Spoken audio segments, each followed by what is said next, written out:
ദൈവ തിരുനാമത്തിന് മഹത്വമുണ്ടാകട്ടെ. രക്ഷിതാവായ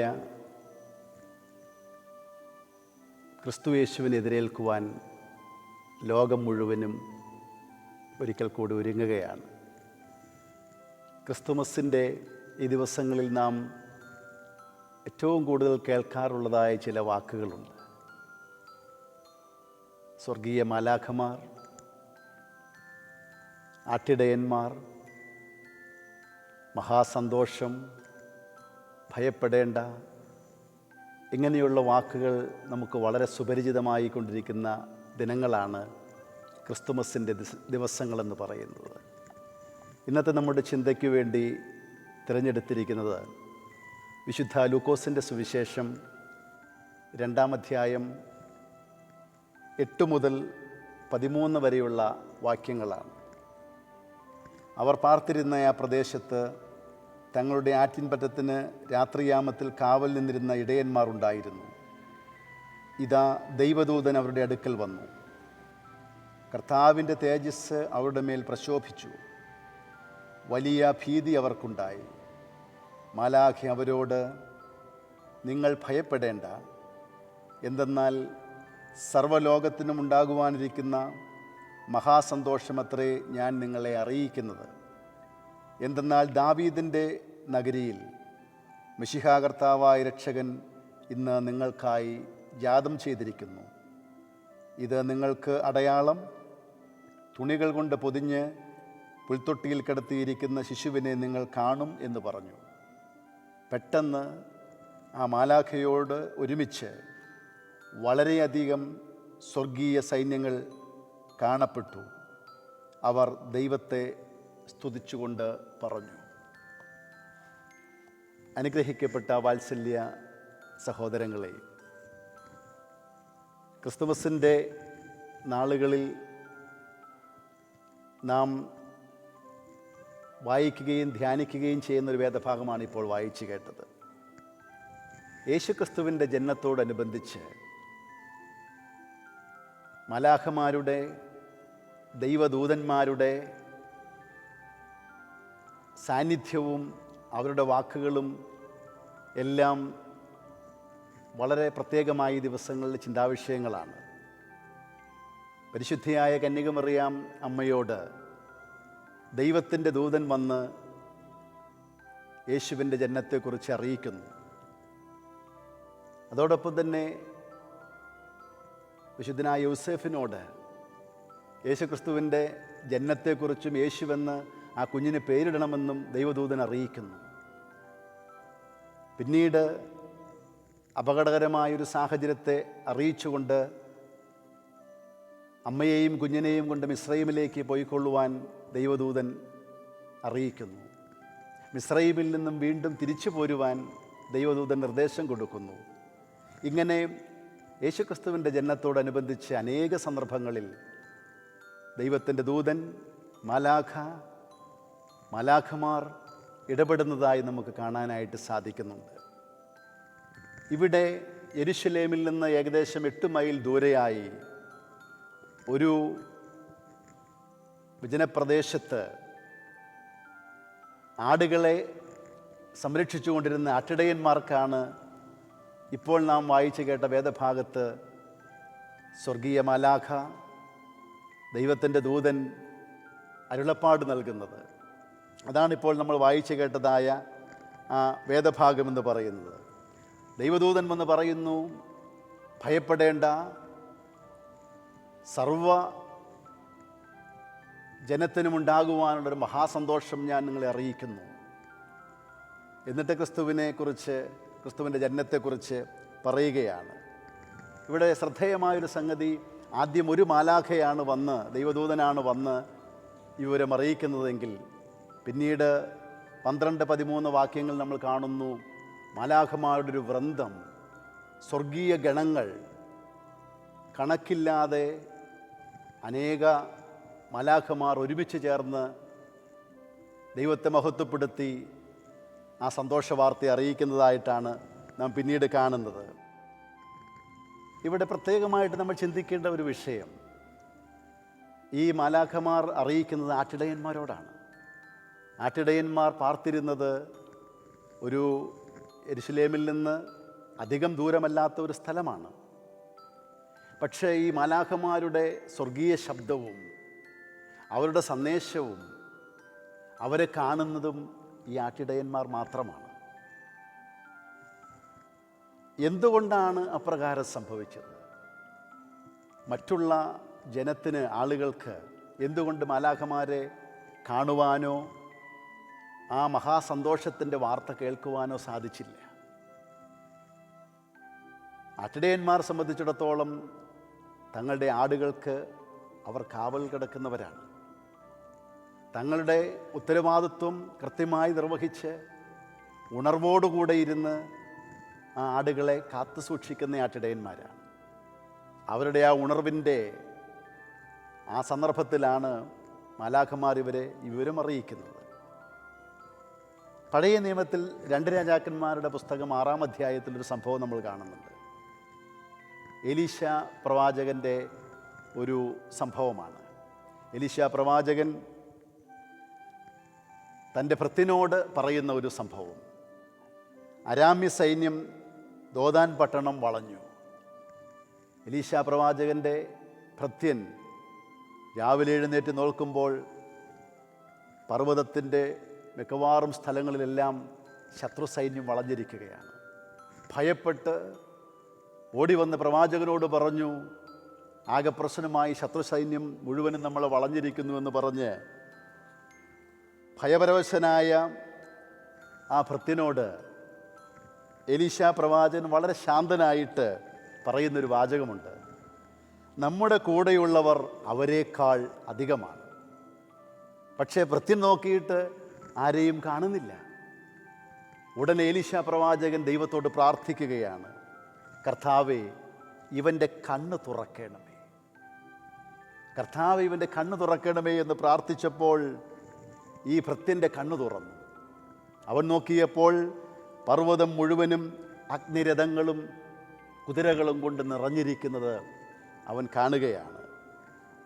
അനുഗ്രഹിക്കപ്പെട്ട വാത്സല്യ സഹോദരങ്ങളെ, 4-ാം നൂറ്റാണ്ടിൽ ജീവിച്ചിരുന്നതായ വിശുദ്ധനായ ഹില്ലാരി അദ്ദേഹം പറയുന്നുണ്ട്, everything that seen empty is full of the angels of God. ശൂന്യമെന്ന് നമുക്ക് തോന്നുന്നിടം സ്വർഗീയ മാലാഖമാരെ കൊണ്ട് നിറഞ്ഞിരിക്കുകയാണ്. ഈ സംഭവത്തിൽ ആട്ടിടയന്മാർ മാത്രം ഇത് ദർശിച്ചു, സ്വർഗീയ ശബ്ദം അവർ കേട്ടുവെങ്കിൽ, ഞാൻ ആദ്യം പറഞ്ഞതുപോലെ ചുറ്റുമുണ്ടായിരുന്നവർ, മറ്റുള്ളവർ ഒരുപക്ഷെ ഉറങ്ങുകയായിരിക്കാം, രാത്രിയാണ്, അതല്ലെങ്കിൽ അവരുടെ തിരക്കുകളിലായിരുന്നായിരിക്കാം. ഇത് ആധുനിക ലോകത്തിൻ്റെയും ഒരു ചിത്രമല്ലേ? സ്വർഗീയ ഗണങ്ങളെ കാണാത്തവണ്ണം ഭൗതികതയും ലൗകികതയും നമ്മുടെ കണ്ണുകളെ അന്ധകാരമയമാക്കിയിട്ടുണ്ടോ? ഭൗതികതയുടെ ഇമ്പങ്ങളിൽ, ലോകത്തിൻ്റെ ആകുലതകളിൽ ആലസ്യപ്പെട്ട് സ്വർഗീയ ശബ്ദം നാം കേൾക്കാതെ പോകുന്നുണ്ടോ? നമ്മുടെ ജീവിതത്തിൻ്റെ പ്രതിസന്ധികളിലും തീച്ചൂളകളുടെ അനുഭവങ്ങളിലും സ്വർഗീയമായ കർത്താവിൻ്റെ ഭയപ്പെടേണ്ട എന്ന ആട്ടിടയന്മാർക്ക് നൽകിയതായ ആശ്വാസത്തിൻ്റെ വചനം പലപ്പോഴും നാം കേൾക്കാതെ പോകാറുണ്ടോ? ഈ ഒരു തിരിച്ചറിവാണ് നമ്മുടെ ജീവിതത്തിൽ ഒന്നാമതായിട്ടുണ്ടാകേണ്ടിയിരിക്കുന്നത്. പല ജീവിതങ്ങളും തകർന്നു പോകുന്നതും ഈ സ്വർഗീയമായ ദൈവീക ശബ്ദവും ദൈവീക സാന്നിധ്യവും ജീവിതത്തിൽ അറിയാതെ പോകുന്നതുകൊണ്ടാണ്. പ്രാർത്ഥനയിലൂടെ, ആരാധനയിലൂടെ, ആത്മീയ ജീവിതത്തിലൂടെ മാലാഖമാരുടെ ശബ്ദമാട്ടിടയന്മാർ കേട്ടതുപോലെ നമ്മുടെ ജീവിതത്തിലും ദൈവീക ശബ്ദവും ദൈവീക സാന്നിധ്യവും അനുഭവിച്ചറിയുവാനുള്ള ആഹ്വാനമാണ് ഒന്നാമതായി നമുക്കിവിടെ ലഭിക്കുന്നത്. രണ്ടാമതായി ദൂതൻ അവരോട് പറയുന്ന വാക്ക്, ഭയപ്പെടേണ്ട, ഒരു മഹാസന്തോഷം ഞാൻ നിങ്ങളെ അറിയിക്കുകയാണ്. A great joy. It's not simply happiness. സന്തോഷമല്ല, ആനന്ദം. ഒരു ഗ്രേറ്റ് ജോയ് എന്നാണ് പറയുന്നത്. അത് ഗ്രീക്ക് ഭാഷയിലെ ഖാറ എന്ന് പറയുന്ന വാക്കാണ്.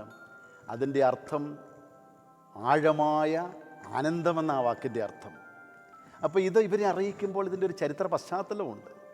ആ ചരിത്ര പശ്ചാത്തലം എന്ന് പറയുന്നത് യേശുക്രിസ്തുവിൻ്റെ ജനനസമയത്തുള്ളതായ ആട്ടിടയന്മാരുൾപ്പെടുന്ന യഹൂദ സമൂഹത്തിൻ്റെ ഒരു ചിത്രം. ഇസ്രായേൽ ചരിത്രത്തിലെ ഇരുളടഞ്ഞ ഒരു നാഴികയാണത്. വാഗ്ദത്ത ദേശം റോമാക്കാരുടെ കയ്യിലാണ്, അവരുടെ ആധിപത്യത്തിലാണ് ആയിരിക്കുന്നത്. മതമാണെങ്കിൽ വെറും ആചാരാനുഷ്ഠാനങ്ങളിൽ മാത്രം ഒതുങ്ങി പൗരോഹിത്യം ഒരു പരിധിവരെ ജീർണിച്ച അവസ്ഥ. സമൂഹത്തിലാണെങ്കിൽ അനേക വിഭാഗങ്ങൾ. റോമാക്കാരോട് പൊരുതുവാനായിട്ട് ഇറങ്ങിയിരിക്കുന്ന എരിവുകാർ, ഹെറോദോസ് രാജാവിനോട് ചേർന്ന് നിന്നുകൊണ്ട് അതിനെ അങ്ങേരെ സപ്പോർട്ട് ചെയ്തുകൊണ്ട് അങ്ങനെ പരോക്ഷമായി റോമാക്കാരെ സപ്പോർട്ട് ചെയ്യുന്ന മറ്റൊരു ഗ്രൂപ്പ്, പരീശന്മാർ, സാധൂക്യർ, യെസ്സീൻകാർ തുടങ്ങി അനേക ഗ്രൂപ്പുകളായിട്ട് ഉള്ള വിഭാഗീയതകൾ ആ സമൂഹത്തിൽ നിൽക്കുന്നു. മാത്രമല്ല, ഇസ്രായേലിൻ്റെ ചരിത്രത്തിലെ അനേക നൂറ്റാണ്ടുകളിലെ അടിമത്വം, പ്രവാസം, പീഡനം, ഇവിടെയൊക്കെ അവർക്കുണ്ടായിരുന്ന ഒരു പ്രത്യാശയുണ്ടായിരുന്നു.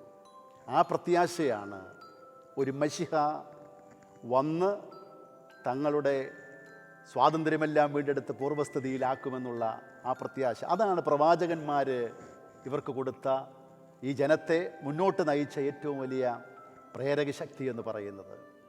ഇവിടെ മാലാഖമാർ അറിയിക്കുന്നതും അതുതന്നെയാണ്.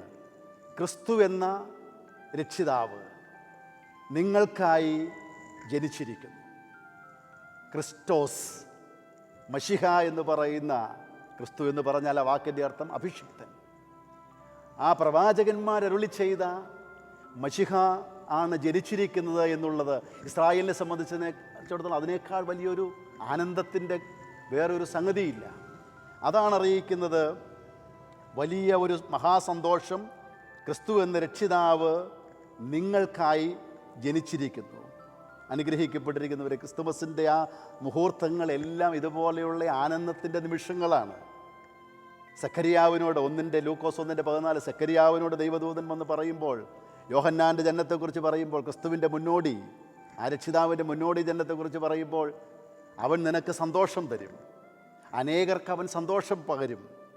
അതുപോലെ യോഹന്നാൻ്റെ ജനനത്തെക്കുറിച്ച് ലൂക്കോസ് 1:55 അവൻ്റെ അയൽക്കാരും ചാർച്ചക്കാരും ഒക്കെ അതിൽ സന്തോഷിക്കുന്നതായിട്ട് അവിടെ രേഖപ്പെടുത്തിയിരിക്കുന്നു. ഏറ്റവും പ്രധാനപ്പെട്ട മറ്റൊരു മുഹൂർത്തം എന്ന് പറയുന്നത് ലൂക്കോസ് 1:47 പരിശുദ്ധിയായ കന്യകമറിയാം അമ്മ പറയുന്നു, എൻ്റെ ദേഹി കർത്താവിനെ പുകഴ്ത്തുന്നു, എൻ്റെ ആത്മാവ് എൻ്റെ രക്ഷിതാവിൽ ഉല്ലസിച്ചാനന്ദിക്കുന്നു. അപ്പോൾ ഈ ആനന്ദത്തിൻ്റെ ഒരു പരമ്പര തന്നെ കർത്താവിൻ്റെ ജനനത്തോടുകൂടെ നമുക്ക് കാണാം. അതിൻ്റെ എല്ലാം അടിസ്ഥാനമായിരിക്കുന്ന കാരണമെന്ന് പറയുന്നത് എന്താ? രക്ഷിതാവായ കർത്താവ് ജനിച്ചിരിക്കുന്നു എന്നുള്ളതാണ്. ഈ ആനന്ദം അത് അവിടെ വെളിപ്പെടുത്തുമ്പോൾ യഥാർത്ഥത്തിൽ ഇന്ന് നമ്മളെ സംബന്ധിച്ചിടത്തോളവും നമുക്കുമുള്ള ഒരു സന്ദേശമാണിത്. എന്നാൽ ഇന്ന് പലപ്പോഴും നമ്മുടെയൊക്കെ ജീവിതത്തിൽ ആനന്ദത്തിനു വേണ്ടിയുള്ളതായ ഒരു ആഗ്രഹമല്ല നമ്മളിലുള്ളത് പലപ്പോഴും. കാരണം ആനന്ദമെന്ന് പറയുന്നത് ഇവിടെ ക്രിസ്തുവിൻ്റെ ജനനത്തിലൂടെ, ക്രിസ്തുവിൻ്റെ സാന്നിധ്യത്തിലൂടെ, ദൈവീക ഇടപെടലിലൂടെ ഒരു മനുഷ്യൻ്റെ ജീവിതത്തിൽ ഉണ്ടാകുന്നതാണ് ഈ ആനന്ദമെന്ന് പറയുന്നത്. എന്നാൽ വെറും സന്തോഷമെന്ന് പറയുന്നത് താൽക്കാലികമായി ഏതെങ്കിലും ഒരു വ്യക്തിയെയോ വസ്തുവിനെയോ സാഹചര്യത്തെയോ അടിസ്ഥാനമാക്കിയിരിക്കും. അതുകൊണ്ട് തന്നെ പലപ്പോഴും താൽക്കാലികമായ സന്തോഷമാണ് മനുഷ്യൻ തേടിപ്പോകുന്നത്. ഈ ലോകം തരുന്ന ഏത് സന്തോഷവും നൈമിഷികമാണ്. എന്നാൽ പരിശുദ്ധയായ അമ്മ പറയുന്നു, എൻ്റെ ആത്മാവിൻ്റെ രക്ഷിതാവിൽ ഉല്ലസിക്കുന്നുവെന്ന് പറയുമ്പോൾ ആ ഉല്ലാസത്തിൻ്റെ കാരണം ദൈവം കൂടെയുണ്ടെങ്കിൽ ഏത് പ്രതിസന്ധിയെയും തരണം ചെയ്യുന്ന ആ ഹൃദയത്തിൻ്റെ അഗാധതയിലുള്ളതായ ആ നിർവൃതിയും ആനന്ദവുമാണ് ഇവിടെ വിവക്ഷിക്കുന്നത്. യഥാർത്ഥത്തിൽ ഇന്ന് ലോകത്ത് നഷ്ടപ്പെട്ടുകൊണ്ടിരിക്കുന്നതും യഥാർത്ഥമായ ആനന്ദമാണ്. അതുകൊണ്ടാണ് ഭൗതികമായിട്ടെല്ലാം നേടിക്കഴിയുമ്പോഴും മനുഷ്യൻ നിരാശപ്പെടുകയാണ്. ലോകം തരുന്നതെല്ലാം നൈമിഷികമാണ്. അതിന് നമുക്ക് ആത്യന്തികമായി പലപ്പോഴും നിരാശയിലേക്ക് നയിക്കാൻ കഴിയുമ്പോൾ ദൈവം കൂടെയിരിക്കുന്ന ഒരു മനുഷ്യനെ സംബന്ധിച്ചിടത്തോളം ആ ആനന്ദം അപ്പോഴാണ് ഹൃദയത്തിലേക്ക് കടന്നു വരുമ്പോൾ യഥാർത്ഥമായി ജീവിതാന്ത്യം വരെയും നിലകൊള്ളുന്നതാണ്. കഴിഞ്ഞ ദിവസം എൻ്റെ ഒരു സ്നേഹിതൻ ഇവിടെ വരികയുണ്ടായി. അദ്ദേഹത്തിന് ഒരു കുഞ്ഞുണ്ട്, 4 വയസ്സുണ്ട്. ആ കുഞ്ഞ് ഓട്ടിസവും അതുപോലെ തന്നെ ജനറ്റിക് ഡിസോർഡറും ഉള്ളതായൊരു കുഞ്ഞാണ്. കുറച്ച് സമയം എൻ്റെ കൂടെ സ്പെൻഡ് ചെയ്തു, അവിടെ ചിലവഴിച്ചു. പക്ഷേ ഒരു മിനിറ്റ് പോലും ആ കുഞ്ഞിന് സ്വസ്ഥമായിട്ടിരിക്കാൻ കഴിയില്ല. അപ്പോൾ ഒത്തിരി പ്രയാസപ്പെടുന്നുണ്ടല്ലോ എന്ന് ചോദിച്ചു കഴിഞ്ഞപ്പോൾ ആ മനുഷ്യൻ പറഞ്ഞ വാക്കുകൾ, തിരുമേനി, ഞാൻ ഒത്തിരി സന്തോഷിക്കുന്നു. ഒന്നാമത് ഇതുപോലൊരു കുഞ്ഞിനെ നോക്കാനായി ക്ഷമയും സഹനവും ഉള്ള ഒരാളുടെ കയ്യിലേക്കായിട്ടായിരിക്കും ദൈവം ആ കുഞ്ഞിനെ എനിക്ക് തന്നിരിക്കുന്നത്. അതോടൊപ്പം തന്നെ ഒരു കുഞ്ഞിനെ ആരോഗ്യത്തോടുകൂടെയുള്ളൊരു കുഞ്ഞ് ദൈവം തരുന്ന നന്മകൾ പലപ്പോഴും എന്തെന്ന് തിരിച്ചറിയാൻ കഴിയാത്ത മറ്റുള്ളവർക്ക് ഒരു പക്ഷേ ഒത്തിരി പ്രചോദനവും ഉത്തരവാദിത്വവും ബോധവും നൽകുവാനായിട്ടായിരിക്കും എൻ്റെ ദൈവം എൻ്റെ കുഞ്ഞിനെ എനിക്ക് തന്നത്. എൻ്റെ ദൈവം എനിക്ക് ഒത്തിരി കൃപ തന്നതിൻ്റെ കൂടെ നടത്തുന്നുണ്ടെന്ന് നിറഞ്ഞ പുഞ്ചിരിയോടെ സന്തോഷത്തോടെ പറഞ്ഞപ്പോൾ ഞാൻ അത്ഭുതപ്പെട്ടു പോയി. 24 മണിക്കൂറും ആ കുഞ്ഞിൻ്റെ അടുത്ത് മാറാൻ പറ്റില്ല മനുഷ്യന്. പെറുപെറുപ്പില്ലാതെ ദൈവീക ചൈതന്യം ആ മുഖത്ത് കാണാൻ കഴിഞ്ഞു. അതാണ് ഞാൻ പറഞ്ഞത്, ചെറിയ പ്രശ്നങ്ങൾ വരുമ്പോഴേക്കും ലോകത്തെന്തെല്ലാം നമ്മൾ നേടിയാലും തകർന്ന് തരിപ്പണമാകുന്ന ജീവിതങ്ങൾക്ക് ഈ ആനന്ദം, ദാറ്റ് ഗ്രേറ്റ് ജോയ്, അത് ഉണ്ടായി വരുന്നത് ദൈവം കൂടെ ഇരിക്കുമ്പോൾ, ദൈവത്തോട് കൂടെ ഇരിക്കുമ്പോഴാണ്. ദൈവത്തിൻ്റെ ദൂതൻ ആട്ടിടന്മാരെ അറിയിക്കുന്ന ആ സന്ദേശത്തിൽ പ്രത്യേകമായി ഇപ്രകാരം പറയുന്നു: ദാവീദിൻ്റെ പട്ടണത്തിൽ ക്രിസ്തു എന്ന രക്ഷിതാവ് നിങ്ങൾക്കായി ജനിച്ചിരിക്കുന്നു. നിങ്ങൾക്കായി ഒരു ശിശു ജനിച്ചിരിക്കുന്നു. സാധാരണഗതിയിൽ ഒരു കുഞ്ഞ് ജനിക്കുമ്പോൾ നമ്മൾ പറയാറുള്ളൊരു വാചകം, ഇന്നയാൾക്ക് അല്ലെങ്കിൽ ഇന്ന ദമ്പതികൾക്ക് ഒരു കുഞ്ഞുണ്ടായി എന്നാണ്. ആ അർത്ഥത്തിൽ ഇവിടെയും വരേണ്ടത് മറിയാമിന് ഒരു കുഞ്ഞ് ജനിച്ചിരിക്കുന്നു എന്നാണ് പറയേണ്ടത്. പക്ഷെ ഇവിടെ ദൈവദൂതൻ പറയുന്നത് നിങ്ങൾക്കായി ഒരു ശിശു ജനിച്ചിരിക്കുന്നു. 10-12 വാക്യങ്ങളിൽ നിങ്ങൾക്ക് ഒരു സദ്വർത്തമാനം, നിങ്ങൾക്ക് ഒരടയാളം, ഇത് പ്രത്യേകം ശ്രദ്ധേയമാണ്. യേശുക്രിസ്തുവിൻ്റെ ജനനം അത് ആട്ടിടയന്മാരോട് അറിയിക്കുമ്പോൾ വ്യക്തിപരമായി നിങ്ങൾക്ക് വേണ്ടിയാണ് ആ കുഞ്ഞ് ജനിച്ചിരിക്കുന്നതെന്നാണ്. എന്നാൽ അതോടൊപ്പം തന്നെ അവർ പ്രതിനിധാനം ചെയ്യുന്ന യഹൂദ മതത്തെ സംബന്ധിച്ചിടത്തോളം അവർ കാത്തിരുന്ന ആ വാഗ്ദത്ത മെശിഹ ആ ജനതയ്ക്ക് വേണ്ടി ജനിച്ചിരിക്കുന്നുവെന്നാണ്. ഒരു ചിന്തകൻ പറയുന്നത് പോലെ യേശുക്രിസ്തു 2000 വർഷം ബേത്ലഹേമിൽ ജനിച്ചാലും ഒരിക്കലെങ്കിലും നിൻ്റെ ഹൃദയത്തിൽ ജനിച്ചില്ലെങ്കിൽ ക്രിസ്തുമസ് ആഘോഷം അർത്ഥശൂന്യമാണെന്നാണ്. ഇവിടെ നിങ്ങൾക്കായി ശിശു ജനിച്ചിരിക്കുന്നു എന്ന് പറയുമ്പോൾ ഈ ആട്ടിടയന്മാരുടെ അവരുടെ പ്രതികരണം വളരെ ശ്രദ്ധേയമാണ്. ഉടനെ അവർ ബേത്ലഹേമിലേക്ക് പോയി. 16 മുതൽ 20 വരെയുള്ള വാക്യങ്ങൾ 2-ാം അധ്യായത്തിൻ്റെ. ഉടനെ അവർ ബേത്ലഹേമിലേക്ക് പോയി അമ്മയെയും കുഞ്ഞിനെയും കണ്ടു.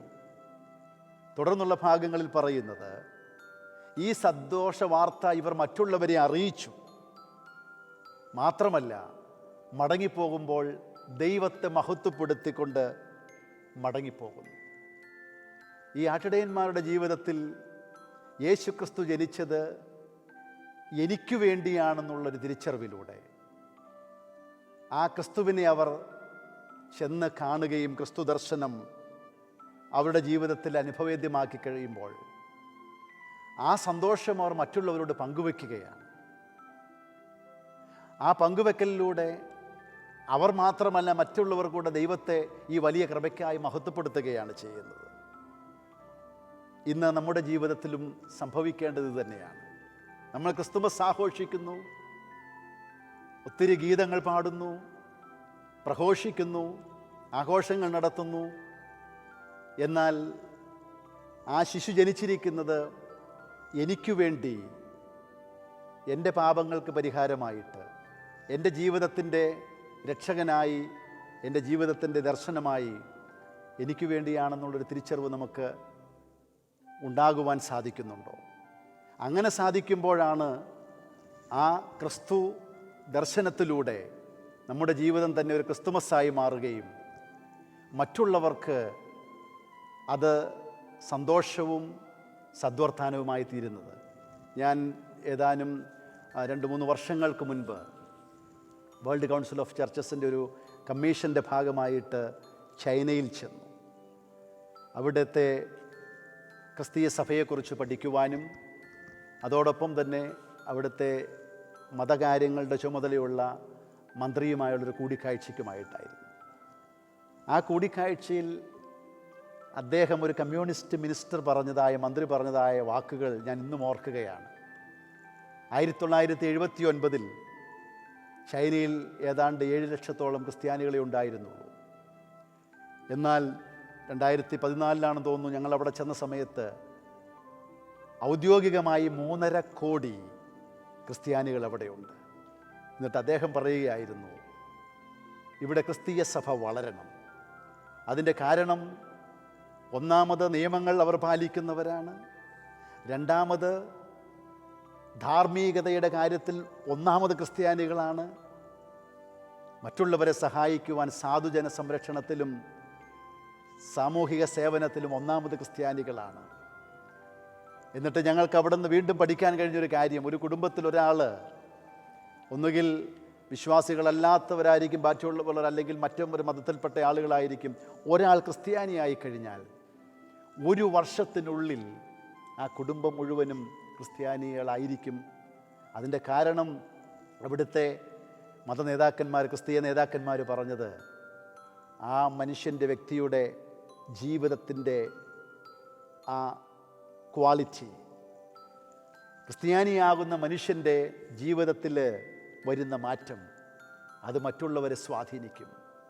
ഇവിടെ ഈ ആട്ടിടയന്മാരുടെ ജീവിതത്തിൽ അവർക്ക് വേണ്ടി ക്രിസ്തു ജനിച്ചു എന്ന് പറയുമ്പോൾ അവർ ചെന്ന് കർത്താവിനെ കണ്ടു, അത് സന്തോഷവാർത്ത മറ്റുള്ളവരെ അറിയിച്ചു, അത് ദൈവത്തെ മഹത്വപ്പെടുത്തിയെങ്കിൽ നാം ജീവിക്കുന്ന സമൂഹത്തിൽ യേശുവിനെ നമ്മൾ കാണുവാനും എൻ്റെ കർത്താവ് എനിക്ക് വേണ്ടി ജനിച്ചു എന്നുള്ളത് ഉൾക്കൊണ്ടുകൊണ്ട് മറ്റുള്ളവർക്ക് നമ്മുടെ ജീവിതത്തിലൂടെ യേശുക്രിസ്തുവിൻ്റെ സന്തോഷവും സമാധാനവും പ്രത്യാശയും സ്നേഹവും കരുണയുമെല്ലാം അനുഭവിച്ചറിഞ്ഞ് അവർ ദൈവത്തെ മഹത്വപ്പെടുത്തി യേശുക്രിസ്തുവിനെ രക്ഷിതാവും കർത്താവുമായി സ്വീകരിപ്പാൻ ഒരു നിർബന്ധവും കൂടാതെ സാക്ഷ്യത്തിലൂടെ സാധിക്കുമ്പോഴാണ് ഈ ക്രിസ്തുമസ് നമ്മുടെ ജീവിതത്തിലും ഒരു വലിയ ക്രിസ്തു ദർശനം ലഭിച്ച വലിയ ആഘോഷമായി മാറുന്നത്. ഒരു കാര്യം കൂടെ പറഞ്ഞ് അവസാനിപ്പിക്കുകയാണ്. ക്രിസ്തു എന്ന രക്ഷിതാവ് ജനിച്ചിരിക്കുന്നുവെന്ന് പറയുമ്പോൾ തന്നെ സകല ജനത്തിനും ഉണ്ടാകുവാനുള്ളൊരു മഹാസന്തോഷമായിട്ടാണ് പറയുന്നത്. ആട്ടിടയന്മാരോടാണ് പറയുന്നത് എന്ന് വിചാരിക്കണം. കാരണം ആ സമയത്ത് യഹൂദൻ്റെ ഒരു ചിന്തയുണ്ടായിരുന്നു, രക്ഷയും ദൈവിക കൃപയും അവരുടെ മാത്രം കുത്തുകയാണ്, അതിനെ തിരുത്തുകയാണ്. ഇതൊരു ജാതിക്കോ ഒരു വർഗത്തിനോ പ്രത്യേക സമയത്തുള്ളവർക്കോ വേണ്ടി മാത്രമല്ല, യേശു ക്രിസ്തുവിലൂടെയുള്ള രക്ഷ സകല ജനതയ്ക്കും ഉണ്ടാകുവാനായിട്ടുള്ളതാണ്. ക്രിസ്തുവിൻ്റെ സമാധാനം സകല ലോകത്തിനും വേണ്ടിയിട്ടുള്ളതാണ്. ഇവിടെ ആട്ടിടയന്മാരെ പലപ്പോഴും പരീശന്മാരും സാധുക്കരും ഒക്കെ കണ്ടിരുന്നത് അവർ ശുദ്ധിയില്ലാത്തവരും അതുപോലെ തന്നെ അപ്രധാനികളുമായിട്ടുള്ളതായ നിസ്സാരന്മാരായിട്ട് കണ്ടിരുന്നൊരു കൂട്ടമാണ് ആട്ടിടയന്മാർ. പക്ഷെ ദൈവത്തിൻ്റെ സന്ദേശവും ദൈവത്തിൻ്റെ ദൂതും അവരുടെ അടുക്കിലേക്കാണ് ഇറങ്ങി വരുന്നത്. അനുഗ്രഹിക്കപ്പെട്ടവരെ, ക്രിസ്തീയ സുവിശേഷത്തിൻ്റെ ഏറ്റവും വലിയ പ്രത്യേകതയും അതുതന്നെയാണ്. അതാണ് ഗലാത്യ ലേഖനത്തിൽ 3-ാം അധ്യായത്തിൽ പൗലോസ്ലീഹായും പറയുന്നത്, യേശു ക്രിസ്തുവിൽ യഹൂദനെന്നോ ഗ്രീക്കുകാരനെന്നോ ഇല്ല, അടിമയെന്നോ സ്വതന്ത്രനെന്നോ ഇല്ല, പുരുഷനെന്നോ സ്ത്രീയോ എന്നോ ഇല്ല, കർത്താവിലെല്ലാവരും ആ സ്നേഹത്തിൻ്റെ ചരടിൽ കോർത്തിണക്കപ്പെട്ടവരാണ്. അവിടെ ആരും പുറത്തല്ല. യേശുക്രിസ്തുവിൻ്റെ സ്നേഹവും രക്ഷയും സമാധാനവും അതുല്യമായ ആ പ്രത്യാശയും പാപിനിയെ കല്ലെറിഞ്ഞു കൊല്ലാൻ കൊണ്ടുവന്നവളെ മാറോട് ചേർത്തുന്ന പരിശുദ്ധയാക്കുന്ന സ്നേഹം, പുറജാതിക്കാരിയെ സൗഖ്യം നൽകി മറ്റുള്ളവരുടെ മുമ്പിൽ സാക്ഷ്യമാക്കി നിർത്തുന്ന കർത്താവിൻ്റെ സ്നേഹം, സമൂഹത്തിൻ്റെ ആട്ടും തുപ്പും കേറ്റ് സമൂഹത്തിൻ്റെ മുഖ്യധാരയിൽ നിന്ന് പിന്തള്ളിയവരായ ചുങ്കക്കാരും വേശ്യാസ്ത്രീകളും പാപികളെയും എല്ലാം ആ സ്നേഹത്തോട് ചേർത്ത് നിർത്തി അവർക്കെല്ലാം പുതുജീവൻ നൽകുന്ന ആ യേശുക്രിസ്തുവിൻ്റെ, അതാണ് സകല ജനത്തിനും ഉണ്ടാകുവാനുള്ള മഹാസന്തോഷമെന്ന് പറയുന്നത്. എത്ര ജീവിതങ്ങളാണ് ഒരിക്കൽ പോലും ഇനി പ്രത്യാശയില്ല എന്ന് ചിന്തിച്ച് സകലരും കുറ്റപ്പെടുത്തി തള്ളിക്കളഞ്ഞ ജീവിതങ്ങളാണ് ആ സ്നേഹത്തിൽ കോർത്തിണക്കപ്പെട്ടത്. ഇന്ന് നാം ജീവിക്കുന്ന സമൂഹത്തിലും ഈ സന്ദേശം വളരെ പ്രസക്തമാണ്. സകല ജനത്തിനും ഉണ്ടാകുവാനുള്ള മഹാസന്തോഷം. ബേത്ലഹേമിൽ ജനിച്ച യേശുക്രിസ്തു ലോകത്തിൻ്റെ മുഴുവനും സമാധാനവും രക്ഷയും പ്രത്യാശയുമാണെങ്കിൽ, സകലരെയും ആ സ്നേഹത്തോട് ചേർത്ത് നിർത്തി പാപിയെ കഴുകി വെടിപ്പാക്കി പരിശുദ്ധനാക്കി സമൂഹത്തിൽ നിന്നും മറ്റുള്ളവരിൽ നിന്നും പിന്തള്ളപ്പെട്ട് മുദ്രകുത്തപ്പെട്ടിരുന്നവരെ സ്നേഹത്തോടെ ചേർത്ത് നിർത്തി പുതിയ ജീവിതം കൊടുക്കുന്ന ആ ഉണ്ണിയേശുവിൻ്റെ ജന്മദിനമാണ് നാം ആഘോഷിക്കുന്നത്.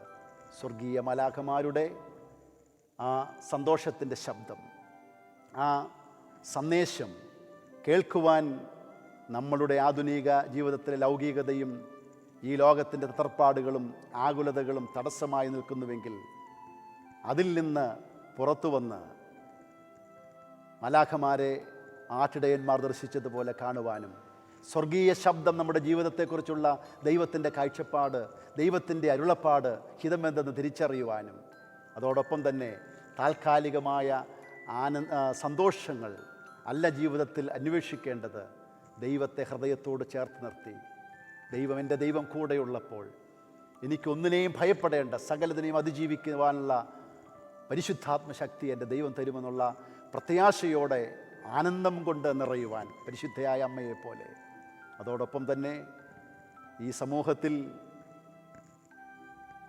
തള്ളപ്പെട്ടവരും നിരാലംബരും സമൂഹത്തിൻ്റെ ദൃഷ്ടിയിൽ കൊള്ളരുതാത്തവരും മുദ്രകുട്ടപ്പെട്ടവരുമായി സ്നേഹത്തിനു വേണ്ടി കേഴുന്നതായ അനേകായിരങ്ങൾക്ക് പ്രത്യാശയുടെയും സ്നേഹത്തിൻ്റെയും കരുണയുടെയും കരങ്ങൾ നീട്ടുവാനും ഈ ക്രിസ്തുമസ് മുഖാന്തരമായി തീരട്ടെ എന്ന് പ്രാർത്ഥിച്ചുകൊണ്ട് എല്ലാവർക്കും സ്വർഗീയ കൃപകളും മാലാഖമാരറിയിച്ചതായ ആ ആനന്ദം നിറഞ്ഞതായ പ്രത്യാശാന്തർഭരമായ ക്രിസ്തുമസും, അതോടൊപ്പം തന്നെ അനുഗ്രഹീതമായ ദൈവം കൂടെ ഇരുന്ന് വഴി നടത്തുന്ന പുതുവത്സരവും ആശംസിക്കുന്നു.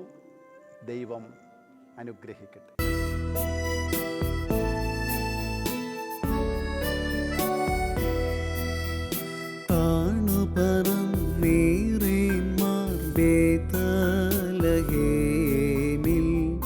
തനയൻ തൻ ജനനത്തിൽ സ്തോത്രം